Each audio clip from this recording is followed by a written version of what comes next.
वो इदा के हवाले देगा, इदा के हवाले भी जिदा मान लो कोई भैन है मसीही बन गई है ना, और कोई खास रिश्तेदार से जाना, वो कहते देख भैन माड़ी जी तो लिपस्टिक ला ला है ना, गर्मी का टाइम है, फिर माड़ा जा तो वो कर ला, इदा चंगी नहीं लगती ना।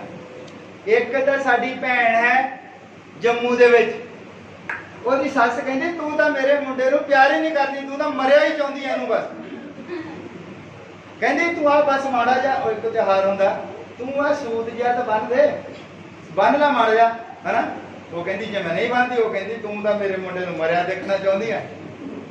वो बेचारी जबरदस्ती बन दिता, तो अंदर ले जाकर उन्हें प्रार्थना करके चलो। फिर कई बार असीं इदां दी शैतान सानू इदां दे हालात दे विच फसाउंदा है कि बंदा जिहड़ा फिर उतों निकल नहीं सकता। बस वो ही एक घड़ी है जद असीं परमेश्वर दे लई खड़े होए हां, फिर उन्होंने उत्थे दस्सण दी जरूरत है कि ये धागा इंडिया दे विच ही चलदा, बाहर तो किते नहीं चलदा है ना। करवा चौथ वगैरह इत्थे रखदे आ, ये बिजनेस दे आ सारे मनाउण वाला अगले महीने करवा चौथ, और सारियां भैणां ने ना वो भुखियां रहना सारा दिन भुखियां रहना। एक दिन भुखे रहन दे नाल बंदे दी उम्र कहंदे लंबी हो जाती है। वो कहंदे भी बंदे लिए कोई नहीं बनया वर्त, भी बंदा भी आ वर्त रखे तो जनानी की उम्र लंबी हो, बंदे नूं चाहिदी नहीं जनानी है ना। औरतां नूं यह सिर्फ औरत ही वर्त रखे, बंदा कोई वर्त रखे नहीं। औरतां ने हर पूरे साल दे विच 360 वर्त आ, तुसीं गिण के देख लो, सोमवार दा वर्त, मंगलवार दा वर्त, सारे वर्त है ना। और बंदे नूं एक भी नहीं, बंदे नूं नहीं चाहिदी, बंदे दी हेल्पमेट आ, बंदा औरत तो बिना अधूरा है, उन्होंने नहीं चाहिए। ये सारे की है बिजनेस है। हुण रखड़ी है, मान लो धागा बन के याद कराना कि मैं तेरी भैन आ, उन्होंने उदा नहीं चेता, उन्होंने हर साल चेता कराना, किते भुल ना गया होवे कि मैं तेरी भैन आ, उन्हें चेता कराउण जाना है ना। ये सारे धागे बेचण दे, 2 रुपए का धागा 250-250 रुपए दे विच बेचदे आ, बिजनेस है वो, ठीक है। इन्हां चीज़ों तो दूर रहना। सानू पता है कि साडी भैन है, तो सानू पता ही है ना। फिर एक होर तुहानू मैं दसदा गल, जद उहदा ब्याह कर दिता ना भैन दा, तो उहदी राखी किहने करनी है दसो। जेदा ब्याह कर राखी किहने करनी, ਉਹਦੇ घर वाले ने करनी कि साडे असीं जाके राखी करनी। घर वाले ने कहना तू बैठ भरावा मैं राखी करनी, भरा ने थोड़ी करनी है। ਜਿਹਦੇ ਲੜ ਲਾ ਦਿੱਤੀ ਹੈ, ਜਿਹੜਾ ਕਿਰਪਾਨ ਲੈ ਕੇ ਆਇਆ ਸੀ ਵਿਆਹ ਦੇ ਦਿਨ, ਕਿਰਪਾਨ ਪਤਾ ਲੈ ਕੇ ਆਇਆ ਸੀ, ਕਿਰਪਾਨ ਕਾ ਲੈ ਕੇ ਆਇਆ ਸੀ ਕਿ ਹੁਣ ਮੇਰੀ ਜ਼ਿੰਮੇਵਾਰੀ ਆ, ਮੈਂ ਰਾਖੀ ਕਰਨੀ ਆ। ਭਰਾ ਦਾ ਤਾਂ ਕੰਮ ਖਤਮ ਹੋ ਗਿਆ, ਪਰ ਉਹ ਭਰਾ ਕੀ ਕਰਦਾ, ਉਹ ਭੈਣ ਨੂੰ ਹਰ ਸਾਲ ਹੀ 2 ਰੁਪਏ ਦਾ ਧਾਗਾ ਹੈ ਨਾ। ਤੇ ਉਹ ਸਭ ਕਹਾਣੀਆਂ, ਇਹਨਾਂ ਚੀਜ਼ਾਂ ਦੇ ਪਿੱਛੇ ਨਹੀਂ ਲੱਗਣਾ। ਅਸੀਂ ਬੁੱਧਵਾਨ ਬਣਨਾ है, मूर्ख कुवारियां वाले काम नहीं करने। सानू बुद्ध दी है परमेश्वर ने, सानू याद है कि साडी भैन असीं दुख सुख दे विच खड़े। कई तो उल्टा हुंदा है, कईयां दी भैणां मान लो कनेडा दे विच तो भरा दी राखी करी जांदियां, भरा ते कुछ नहीं करदा, भैण ही खर्चा भेजी जांदी उल्टा। वो तो फिर ओनू भैण अपनी दे जाके रखड़ी बन्ननी चाहिदी ना, इदां भी चल रहा ना। ये सारा पता नहीं लोगों ने अपने आप बनाए हैं, इसका कोई मतलब नहीं गा। इस करके बुद्धवान बनना है। जे सानू याद है साडी भैन है, भैन नूं भी पता मेरा भरा है ना। और जिम्मेवारी उहदे बंदे दे पाओ, उन्हें आपे राखी करनी है।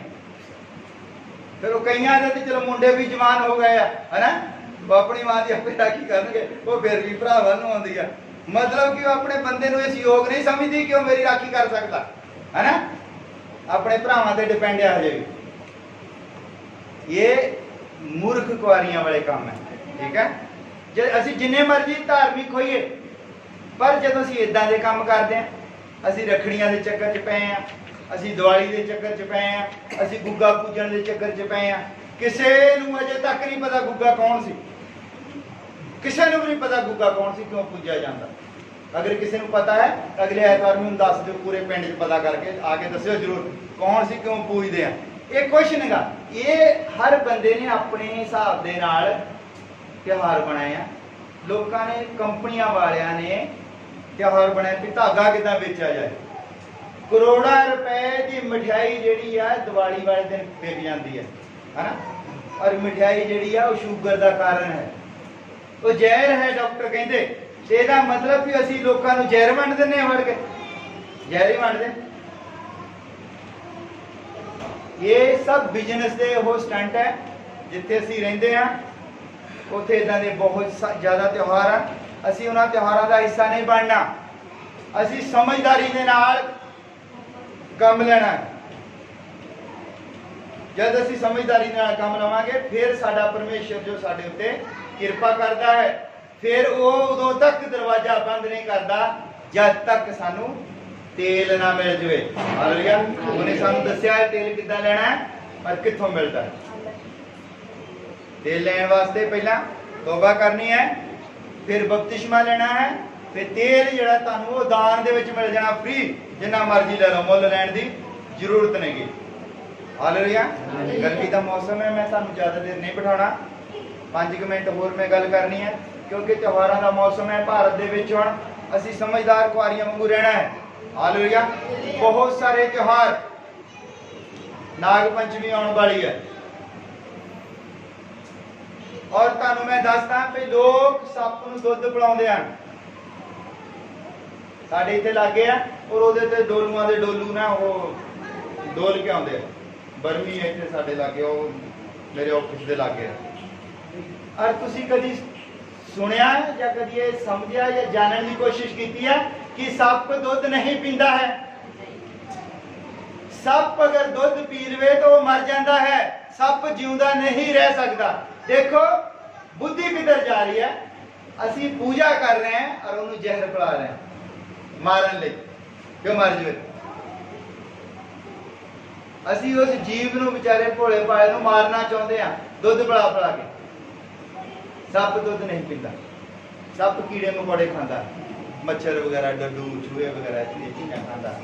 ਠੀਕ ਹੈ, ਮੱਛਰ ਵਗੈਰਾ ਛੋਟੀਆਂ ਛੋਟੀਆਂ ਚੀਜ਼ਾਂ ਖਾਂਦਾ। ਜ਼ਿਆਦਾਤਰ ਆਪਾਂ ਦੇਖਦੇ ਹਾਂ ਡੱਡੂ ਦੀ ਆਵਾਜ਼ ਕਿਵੇਂ, ਕਿਉਂਕਿ ਡੱਡੂ ਚੀਕਾਂ ਬਹੁਤ ਮਾਰਦਾ, ਛੋਟੇ ਛੋਟੇ ਡੱਡੂ ਉਹ ਖਾਂਦਾ। ਦੁੱਧ ਦਾ ਕੋਈ ਚੱਕਰ ਨਹੀਂਗਾ। ਨਹੀਂ ਤੇ ਜੇ ਸੱਪ ਨੂੰ ਦੁੱਧ ਦਾ ਚੱਕਰ ਹੋਵੇ, ਜਿੰਨੀਆਂ ਡੈਰੀਆਂ ਸਾਰੀਆਂ ਉੱਥੇ ਸੱਪ ਉੱਥੇ ਹੀ ਦੌੜ ਦੌੜ ਕੇ ਵੜ ਜਾਣ। ਡੈਰੀਆਂ 'ਚ ਬੜੇ ਹੁਣ ਸਾਰੇ ਨਾ, ਕਿਉਂਕਿ ਉਹਨੂੰ ਪਤਾ ਲੱਗ ਗਿਆ ਵੀ ਇੱਥੇ ਦੁੱਧ ਆ ਤਾਂ ਡੈਰੀ ਰਾਤ ਨੂੰ ਡੈਰੀ ਬੰਦ ਕਰ ਗਏ, ਉਸ ਵੇਲੇ ਡਰਮ 'ਚ ਸੱਪ ਵੜਿਆ ਹੋਵੇ, ਦੁੱਧ ਪੀਣਾ ਹੈ। ਸੱਪ ਦੁੱਧ ਨਹੀਂ ਪੀਂਦਾ। ਇਹ ਜਿੰਨੇ ਕੰਮ ਹੋ ਰਹੇ ਹਨ ਉਹ ਸਾਰੇ ਉਲਟੇ ਹੁੰਦੇ ਹਨ। ਔਰ ਪਰਮੇਸ਼ਰ ਨੇ ਸ੍ਰਿਸ਼ਟੀ ਬਣਾਈ ਕਿ ਸਾਡੇ ਫਾਇਦੇ ਲਈ। ਦਰਖਤ ਬਣਾਏ ਤਾਂ ਕਿ ਸਾਨੂੰ ਆਕਸੀਜਨ ਮਿਲੇ, ਵਾਤਾਵਰਨ ਸ਼ੁੱਧ ਰਹੇ। ਅਸੀਂ ਦਰਖਤਾਂ ਦੀ ਪੂਜਾ ਕਰਨ ਲੱਗ ਪਏ। ਇਹ ਸਾਡਾ ਮੂਰਖਪੁਣਾ ਹੈ। ਪਰਮੇਸ਼ਰ ਮੂਰਖਪੁਣੇ ਨੂੰ ਪਸੰਦ ਨਹੀਂ ਕਰਦਾ। ਉਹ ਕਹਿੰਦਾ ਕਿ ਬੁੱਧਵਾਨ ਬਣੋ। ਹਾਲੇਲੂਇਆ। ਔਰ ਮੂਰਖ ਕੁਆਰੀਆਂ ਜਿਹੜੀਆਂ ਹਨ ਉਹ ਚਰਚ ਆਉਂਦੀਆਂ ਹਨ, ਬਾਈਬਲ ਪੜ੍ਹਦੀਆਂ ਹਨ, ਹਾਲੇਲੂਇਆ, ਬਹੁਤ ਹੋ ਰੌਲਾ ਪਾਉਂਦੀਆਂ ਹਨ, ਪਰ ਜਦੋਂ ਉਹਦੇ ਆਉਣ ਦਾ ਸਮਾਂ ਹੈ ਉਦੋਂ ਕੁੱਕ ਸੁੱਤੀਆਂ ਆਉਂਦੀਆਂ। ਹਾਲੇਲੂਇਆ। ਇਸ ਲਈ ਹਮੇਸ਼ਾ ਹੀ ਜਾਗਦੇ ਰਹਿਣਾ ਹੈ, ਜਾਗਦੇ ਰਹਿਣਾ ਹੈ। ਉਹ ਲਿਖਿਆ ਹੈ ਕਿ ਜਿਹੜੇ ਲੋਕ ਹੈ ਉਹਨਾਂ ਲਈ ਉਹ ਚੋਰ ਦੀ ਨਿਆਈ ਆ ਜਾਵੇਗਾ। ਚੋਰ ਦੀ ਨਿਆਈ ਵੀ ਜਦ ਸਭ ਸੁੱਤੇ ਹੋਣਗੇ ਉਦੋਂ ਆ ਜਾਵੇਗਾ। ਪਰ ਇੱਕ ਵਿਸ਼ਵਾਸੀ ਬੰਦਾ ਹੈ ਉਹ ਹਮੇਸ਼ਾ ਸਦੀਕ ਦੇ ਵਿੱਚ ਲੱਗਾ ਰਹਿੰਦਾ ਹੈ ਕਿ ਉਹ ਅੱਜ ਵੀ ਆਏਗਾ, ਉਹ ਅੱਜ ਆਏਗਾ, ਉਹ ਅੱਜ ਆਏਗਾ। ਇਹਦਾ ਮਤਲਬ ਨਹੀਂ ਕਿ ਅਸੀਂ ਬੈੱਡ ਦੇ ਉੱਤੇ ਬੈਠੇ ਰਹਿਣਾ, ਜਾਗਦੇ ਰਹਿਣਾ ਸਾਰੀ ਰਾਤ। ਆਤਮਿਕ ਤੌਰ ਤੇ ਅਸੀਂ ਜਾਗਦੇ ਰਹਿਣਾ ਕਿ ਸਾਡੇ ਕੋਲੋਂ ਕੋਈ ਗਲਤੀ ਨਾ ਹੋ ਜਾਵੇ, ਸਾਡੀ ਆਤਮਾ ਜਾਗਦੀ ਰਹੇ ਅੰਦਰੋਂ। ਹਾਲੇਲੂਇਆ। ਕੋਈ ਗਲਤੀ ਨਾ ਹੋ ਜਾਵੇ ਸਾਤੋਂ, ਵੀ ਅਸੀਂ ਉਹਦੇ ਵਚਨ ਦੇ ਖਿਲਾਫ ਕੁਛ ਨਾ ਕਰ ਦਈਏ, ਕਿਉਂਕਿ ਉਹ ਵਚਨ ਦੇ ਵਿੱਚ ਪਾਇਆ ਜਾਂਦਾ ਹੈ। ਹਾਲੇਲੂਇਆ। ਉਹ ਸਾਡੇ ਕੰਮਾਂ ਦੇ ਵਿੱਚ ਨਹੀਂ। ਸਾਡੇ ਧਾਰਮਿਕ ਕੰਮ ਜਿੱਦਾਂ ਦੇ ਮਰਜ਼ੀ ਹੋਣ, ਜਿੱਦਾਂ ਸੁਲੇਮਾਨ ਦੇ ਸੀਗੇ। ਸੁਲੇਮਾਨ ਜਿਹੜਾ ਆ ਬਹੁਤ ਧਰਮੀ ਸੀਗਾ, ਬਹੁਤ ਬੁੱਧੀਮਾਨ ਸੀਗਾ, ਪਰ ਪਰਮੇਸ਼ਰ ਉਸ ਤੋਂ ਕ੍ਰੋਧਵਾਨ ਹੋਇਆ ਕਿਉਂ? ਕਿਉਂਕਿ ਜਦ ਉਹ ਤਰ੍ਹਾਂ ਤਰ੍ਹਾਂ ਦੀਆਂ ਰਾਣੀਆਂ ਇਕੱਠੀਆਂ ਕਰਨ ਲੱਗ ਪਿਆ, ਉਹਨੇ ਕਿਸੇ ਰਾਣੀ ਦੀ ਜਾਤ ਨਹੀਂ ਪੁੱਛੀ, ਕਿਸੇ ਦਾ ਧਰਮ ਨਹੀਂ ਪੁੱਛਿਆ। ਔਰ ਉਹ ਜਿਹੜੀ ਜਾਤ ਚੋਂ ਆਉਂਦੀਆਂ ਸੀ, ਜਿਸ ਧਰਮ ਚੋਂ ਆਉਂਦੀਆਂ ਸੀ, ਉਹ ਆਪਣਾ ਦੇਵਤਾ ਨਾਲ ਹੀ ਝੋਲੇ 'ਚ ਪਾ ਕੇ ਲਿਆਉਂਦੀਆਂ ਸੀਗੀਆਂ। ਔਰ ਜਦ ਉਹਨਾਂ ਦਾ ਦਿਨ ਆਉਂਦਾ ਸੀ ਉਹ ਪੂਜਾ ਕਰਨ ਲੱਗ ਪੈਂਦੀਆਂ ਸੀ। ਔਰ ਇਹ ਪਹਿਲਾਂ ਤਾਂ ਜਵਾਨੀ ਦੇ ਵਿੱਚ ਠੀਕ ਠਾਕ ਸੀ, ਇਹ ਤੋਂ ਡਰਦੀਆਂ ਸੀਗੀਆਂ। ਜਦੋਂ ਇਹ ਬੁੱਢਾ ਹੋ ਗਿਆ, ਜਦ ਇਹ ਬੁੱਢਾ ਹੋ ਗਿਆ ਤਾਂ ਫਿਰ ਉਹ ਇਹਦੇ ਤੇ ਹਾਵੀ ਹੋ ਗਈਆਂ। ਉਹਨੇ ਕਿਹਾ ਵੀ ਸਾਡਾ ਤਿਉਹਾਰ ਹੈ, ਤੁਹਾਡਾ ਤਿਉਹਾਰ ਹੈ, ਅਸੀਂ ਕਿਹੜਾ ਤੁਹਾਨੂੰ ਮਨਾ ਕਰਦੇ? ਸਾਡਾ ਤਿਉਹਾਰ ਹੈ, ਅਸੀਂ ਤਾਂ ਮਨਾਉਣਾ ਹੈ। ਤੇ ਉਹਨੂੰ ਵੀ ਕਹਿੰਦੇ ਉਹਨੇ ਜ਼ੋਰ ਦੇ ਨਾਲ ਆਪਣੇ ਪਿੱਛੇ ਲਾ ਲਿਆ। ਔਰ ਪਰਮੇਸ਼ਵਰ ਇਸ ਚੀਜ਼ ਤੋਂ ਫਿਰ ਘਿਰਣਾ ਕਰਦਾ ਹੈ। ਔਰ ਪਰਮੇਸ਼ਵਰ ਨੇ ਸੁਲੇਮਾਨ ਤੋਂ ਉਹਦਾ ਰਾਜ ਜਿਹੜਾ ਵਾਪਸ ਲੈ ਲਿਆ। ਇਸ ਲਈ ਬੁੱਧ ਦੇ ਨਾਲ ਚੱਲਣਾ ਹੈ। ਔਰ ਬੁੱਧ ਕੀ ਹੈ ਕਿ ਪਰਮੇਸ਼ਵਰ ਨੂੰ ਸਮਝਣਾ ਹੈ। ਹਾਲੇਲੂਇਆ। ਇਹ ਜਿਹੜੀਆਂ ਆਮ ਆਲੇ ਦੁਆਲੇ ਜੋ ਵੀ ਸਾਡੇ ਆਲੇ ਦੁਆਲੇ ਮੂਰਖਪਣਾ ਹੋ ਰਿਹਾ ਹੈ, ਉਹਨਾਂ ਦੇ ਭਾਣੇ ਉਹ ਧਾਰਮਿਕਤਾ ਹੈ, ਪਰ ਜੇ ਤੁਸੀਂ ਉਸ ਦੀ ਗਹਿਰਾਈ ਦੇ ਵਿੱਚ ਜਾਓ, ਜਾਣਨ ਦੀ ਕੋਸ਼ਿਸ਼ ਕਰੋ ਤੇ ਉਹ ਕੀ ਸੱਚੀ ਗੱਲ ਹੈ, ਕੀ ਇਦਾਂ ਹੀ ਹੋਵੇਗਾ। ਜਿਹੜਾ ਚੰਗੀ ਬੁੱਧੀ ਰੱਖਦਾ ਬੰਦਾ, ਉਸ ਨੂੰ ਜ਼ਰੂਰ ਪਤਾ ਲੱਗ ਜਾਏਗਾ ਨਹੀਂ ਇਹ ਅਡੰਬਰ ਹੈ, ਇਹ ਝੂਠ ਹੈ, ਇਹ ਬਿਜ਼ਨਸ ਹੈ। Sir hallelujah. ਕਿਸੇ ਵੀ ਧਰਮ, ਤੁਸੀਂ ਕਿਸੇ ਵੀ ਤਿਉਹਾਰ ਦੀ ਗੱਲ ਕਰ ਲਓ, ਤੁਹਾਨੂੰ ਆਪੇ ਪਤਾ ਲੱਗ ਜਾਣਾ ਇਹ ਤਾਂ ਬਿਜ਼ਨਸ ਦਾ ਕੰਮ ਹੈ, ਇਹਦੇ ਵਿੱਚ ਕੋਈ ਧਾਰਮਿਕਤਾ ਨਹੀਂ। ਚਾਹੇ ਸਾਡਾ ਬੜਾ ਦਿਨ ਹੀ ਹੋਵੇ, ਜਿਹੜਾ ਈਸਾਈ ਲੋਕ ਬੜਾ ਦਿਨ ਮਨਾਉਂਦੇ ਹਨ, ਇਹ ਵੀ ਇੱਕ ਬਿਜ਼ਨਸ ਹੈ। ਇਹਦੇ ਵਿੱਚ ਵੀ ਲਾਲ ਰੰਗ ਦੇ ਨਿਆਣਿਆਂ ਦੇ ਟੋਪੀਆਂ ਜਾਂ ਲਾਲ ਰੰਗ ਦੇ ਸੂਟ ਕਰੋੜਾਂ ਰੁਪਏ ਦੇ ਵੇਚ ਦਿੰਦੇ ਆ ਛੋਟੇ ਛੋਟੇ ਬੱਚਿਆਂ ਨੂੰ। ਸੰਤਾ ਕਲੌਜ ਦੀ ਡਰੈਸ ਪਵਾ ਕੇ, ਮੂੰਗਫਲੀਆਂ ਵੰਡ ਕੇ, ਦੋ ਇੱਕ ਕ੍ਰਿਸਮਸ ਟਰੀ ਹੁੰਦਾ ਆ, ਉਹ ਇੱਕ ਪਲਾਸਟਿਕ ਦਾ ਦਰਖਤ ਬਣਾ ਕੇ ਉੱਤੇ ਲਾਈਟਾਂ ਜਿਹੀਆਂ ਲਾ ਕੇ ਉਹ ਕਰੋੜਾਂ ਹੀ ਵੇਚ ਦਿੰਦੇ ਆ ਦੁਕਾਨਦਾਰ। ਕਿ ਲੋਕ ਕੀ ਹੈ, ਲੋਕ ਆਪਣੀ ਬੁੱਧੀ ਦਾ ਇਸਤੇਮਾਲ ਨਹੀਂ ਕਰਦੇ। ਲੋਕਾਂ ਨੇ ਬਚਨ ਨੂੰ ਨਹੀਂ ਪੜਿਆ ਹੁੰਦਾ, ਔਰ ਬਚਨ ਦੀ ਸਮਝ ਆਉਂਦੀ ਵਿਸ਼ਵਾਸ ਦੁਆਰਾ, ਔਰ ਅਸੀਂ ਵਿਸ਼ਵਾਸ ਮੰਗਣਾ ਹੈ ਪਰਮੇਸ਼ਵਰ ਤੋਂ। ਉਹ ਦੇਖੋ ਸਾਡੇ ਵੀ ਲੋਕ ਕੀ ਕਰਦੇ ਆ, ਕ੍ਰਿਸਮਸ ਡੇ ਦੀ ਪੂਜਾ ਕਰਦੇ ਆ, ਝੌਂਪੜੀ ਜੀ ਲਾ ਕੇ ਬਣਾ ਲੈਂਦੇ ਆ, ਉਹਦੇ ਵਿੱਚ ਇੱਕ ਬੱਚਾ ਰੱਖ ਦਿੰਦੇ ਆ, ਔਰ ਲਾਗੇ ਦਰਖਤ ਬਣਾ ਕੇ ਲਾਈਟਾਂ, ਇੱਕ ਭੇਡ ਜੀ ਉੱਥੇ ਬਣਾਉਂਦੇ, ਰੂਮ ਜਿਹੀ ਲਾਗੇ ਰੱਖ ਦਿੰਦੇ, ਹੈਨਾ। ਪਰਮੇਸ਼ਵਰ ਨੂੰ ਜੇ ਅਸੀਂ ਏਦਾਂ ਹਰ ਵਾਰ ਉਹਦਾ ਜਨਮ ਦਿਨ ਮਨਾਵਾਂਗੇ ਤੇ ਬਾਬਿਆਂ ਦੇ ਵਿੱਚ ਤੇ ਪਰਮੇਸ਼ਵਰ ਦੇ ਵਿੱਚ ਕੋਈ ਫਰਕ ਨਹੀਂ ਰਹਿੰਦਾ, ਕਿਉਂਕਿ ਪਰਮੇਸ਼ਵਰ ਦਾ ਜਨਮ ਨਹੀਂ ਹੁੰਦਾ, ਪਰਮੇਸ਼ਵਰ ਪ੍ਰਗਟ ਹੁੰਦਾ ਹੈ। ਪਰਮੇਸ਼ਵਰ ਦਾ ਜਨਮ ਨਹੀਂ ਹੁੰਦਾ। ਯਿਸੂ ਮਸੀਹ ਦਾ ਕੋਈ ਜਨਮ ਨਹੀਂ ਹੋਇਆ ਕਿ ਉਹ ਮਾਂ ਪਿਓ ਦੇ ਮਿਲਣ ਦੇ ਨਾਲ ਪੈਦਾ ਨਹੀਂ ਹੋਇਆ, ਉਹ ਪਵਿੱਤਰ ਆਤਮਾ ਦੇ ਸਾਏ ਦੇ ਨਾਲ ਉਹ ਪ੍ਰਗਟ ਹੋਇਆ ਹੈ। ਔਰ 33.5 ਸਾਲ ਉਸਨੇ ਧਰਤੀ ਤੇ ਸਾਨੂੰ ਜੀਣਾ ਸਿਖਾਇਆ। ਏਦਾਂ ਜੀਣਾ ਹੈ, ਇਹ ਤੁਹਾਡਾ ਵਿਸ਼ਵਾਸ ਹੈ। ਅਗਰ ਤੁਸੀਂ ਵਿਸ਼ਵਾਸ ਕਰੋਗੇ ਤਾਂ ਤੁਸੀਂ ਸਵਰਗ ਦੇ ਰਾਜ ਦੇ ਭਾਗੀ ਹੋ ਜਾਓਗੇ। ਪ੍ਰਚਾਰ ਕੀਤਾ ਇਸ ਚੀਜ਼ ਦਾ। ਉਹਦਾ ਜਨਮ ਨਹੀਂਗਾ ਕਿ ਉਹ ਪੈਦਾ ਹੋ ਗਿਆ ਤੇ ਅਸੀਂ ਉਹ ਜਨਮ ਦਿਨ ਮਨਾਈ ਜਾਣਾ, ਠੀਕ ਹੈ। ਅਸੀਂ ਜਦ ਉਸ ਦਾ ਜਨਮ ਦਿਨ ਮਨਾਉਂਦੇ ਹਾਂ ਤੇ ਅਸੀਂ ਉਸ ਦੀ ਮਹਾਨਤਾ ਨੂੰ ਘੱਟ ਕਰਦੇ ਹਾਂ, ਉਹਦੇ ਪ੍ਰਗਟ ਹੋਣ ਨੂੰ, ਕਿਉਂਕਿ ਉਹ ਤਾਂ ਪਰਮੇਸ਼ਵਰ ਦਾ ਪ੍ਰਤੀਬਿੰਬ ਹੈ। ਔਰ ਪਰਮੇਸ਼ਵਰ ਕਦੀ ਪੈਦਾ ਨਹੀਂ ਹੁੰਦਾ। ਪ੍ਰਭੂ ਯਿਸੂ ਮਸੀਹ ਨੇ ਖੁਦ ਕਿਹਾ ਹੈ ਕਿ ਮੈਂ ਆਦ ਔਰ ਮੈਂ ਅੰਤ। ਜਿਹੜਾ ਆਦ ਹੈ, ਅੰਤ ਹੈ, ਪੈਦਾ ਕਿਦਾਂ ਹੋ ਗਿਆ? ਪੈਦਾ ਨਹੀਂ ਹੋ ਸਕਦਾ। ਇਸ ਲਈ ਉਹ ਪ੍ਰਗਟ ਹੈ, ਦੇਹਧਾਰੀ ਹੋਇਆ, ਉਹ ਪੈਦਾ ਨਹੀਂ ਹੋਇਆ। ਅਸੀਂ ਪੈਦਾ ਹੋਏ, ਅਸੀਂ ਦੇਹਧਾਰੀ ਨਹੀਂ ਹੋਏ, ਉਹ ਦੇਹਧਾਰੀ ਹੋਇਆ ਹੈ, ਕਿਉਂਕਿ ਉਹ ਜਿਸ ਮਹਿਮਾ ਦੇ ਵਿੱਚ ਹੈ, ਜੋ ਉਸਦਾ ਆਕਾਰ ਹੈ, ਜੋ ਉਸਦਾ ਸਰੂਪ ਹੈ, ਇਹ ਧਰਤੀ ਉਸਦੇ ਪੈਰ ਰੱਖਣ ਦੀ ਚੌਂਕੀ ਹੈ। ਤਾਂ ਕਿੱਦਾਂ ਪੈਦਾ ਹੋ ਗਿਆ ਫਿਰ? ਇਸ ਲਈ ਉਹ ਪ੍ਰਗਟ ਹੋਇਆ, ਉਸਨੇ ਆਪਣੇ ਸਰੂਪ ਨੂੰ ਥੋੜਾ ਘੱਟ ਕੀਤਾ, ਛੋਟਾ ਕੀਤਾ, ਔਰ ਉਹਨੇ ਮਨੁੱਖਾਂ ਦੇ ਵਿੱਚ ਵਾਸ ਕੀਤਾ। ਇਸ ਲਈ ਅਸੀਂ ਬੁੱਧਵਾਨ ਬਣਨਾ ਹੈ, ਔਰ ਬੁੱਧਵਾਰ ਕੁਆਰੀਆਂ ਵਾਂਗੂ ਰਹਿਣਾ ਹੈ, ਮੂਰਖ ਕੁਆਰੀਆਂ ਵਾਂਗੂ ਨਹੀਂ ਕਿ ਅਸੀਂ ਸਾਰੀ ਧਾਰਮਿਕਤਾ ਪੂਰਾ ਕਰਨੀ ਹੈ। ਮੂਰਖ ਕੁਆਰੀਆਂ ਕੀ ਸਾਰੀ ਧਾਰਮਿਕਤਾ ਪੂਰੀ ਕਰਦੀਆਂ ਹਨ, ਚਰਚ ਜਾਂਦੀਆਂ ਹਨ, ਤੋਬਾ ਕਰਦੀਆਂ ਹਨ, ਸਭੋ ਕੁਝ ਚਰਚ ਦੇ ਫੰਕਸ਼ਨਾਂ ਦੇ ਵਿੱਚ ਹਿੱਸਾ ਲੈਂਦੀਆਂ ਹਨ, ਪਰ ਜਦ ਮੌਕਾ ਆਉਂਦਾ ਉਦੋਂ ਉਹ ਸੌ ਜਾਂਦੀਆਂ, ਠੀਕ ਹੈ। ਇਸ ਲਈ ਬੁੱਧਵਾਨ ਬਣਨਾ ਹੈ, ਔਰ ਬੁੱਧਵਾਨ ਅਸੀਂ ਬਣਨਾ ਹੈ ਵਚਨ ਦੇ ਦੁਆਰਾ। ਵਚਨ ਪੜਨਾ ਹੈ ਜ਼ਰੂਰ। ਜਿਹੜਾ ਵਚਨ ਪੜਦਾ ਹੈ ਉਹ ਜ਼ਰੂਰ ਬੁੱਧਵਾਨ ਬਣ ਜਾਂਦਾ ਹੈ, ਔਰ ਉਸ ਸਮਝ ਦੇ ਨਾਲ ਪਰਮੇਸ਼ਰ ਤੋਂ ਪ੍ਰਾਰਥਨਾ ਕਰੇ ਕਿ ਪ੍ਰਭੂ ਮੈਨੂੰ ਆਪਣੀ ਸਮਝ ਦੇ, ਮੈਂ ਤੇਰੇ ਵਚਨ ਨੂੰ ਪੜਨਾ ਚਾਹੁੰਦਾ ਹਾਂ।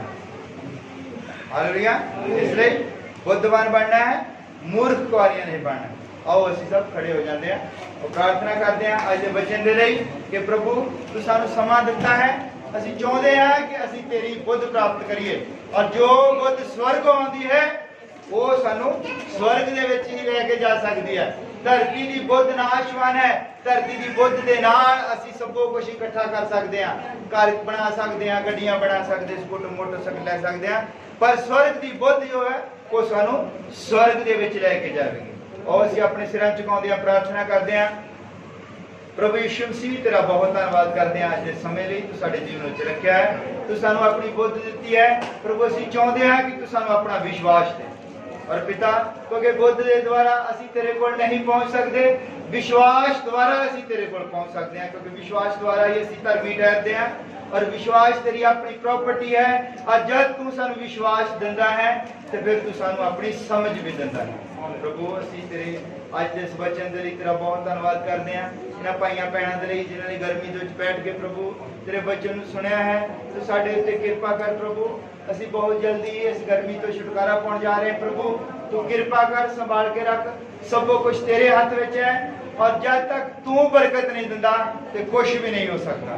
और पिता असीं चाहुंदे हां कि तू सारे कामकाज नूं अपने हाथ विच लै, जो कि असीं प्रभु एक मीटिंग माहौल बना रहे हैं। पिता तू किरपा करके वधिया तरीके दे नाल सिरे चढ़े, ताकि असीं पूरी आनंद दे नाल और पूरी आज़ादी दे नाल पिता तेरी उत्ते आराधना कर सकें। और पिता तू जानदा कि असीं कोई ते अपना नाम खड़ा करन दे लई कि असीं चर्च बनाउणी है, इस तरह का कुछ नहीं है। पिता तू साडी मजबूरी नूं जानदा है, साडे कोल जगह घट है, इत्ते गर्मी है। असीं चाहुंदे हां कि एक खुली जगह बनाई जावे जिथे सारे भाई भैण आराम दे नाल तेरी आराधना कर सकन। असीं चाहुंदे हां तू सानूं बरकत दे, सानूं संभाल के रख, सब कुछ तेरे हाथ विच है। आने वाले समय च किरपा कर, ये दुआ प्रभु यीशु मसीह के नाम विच मांगदे आमीन। गीत गा लेंदे हालेलुया।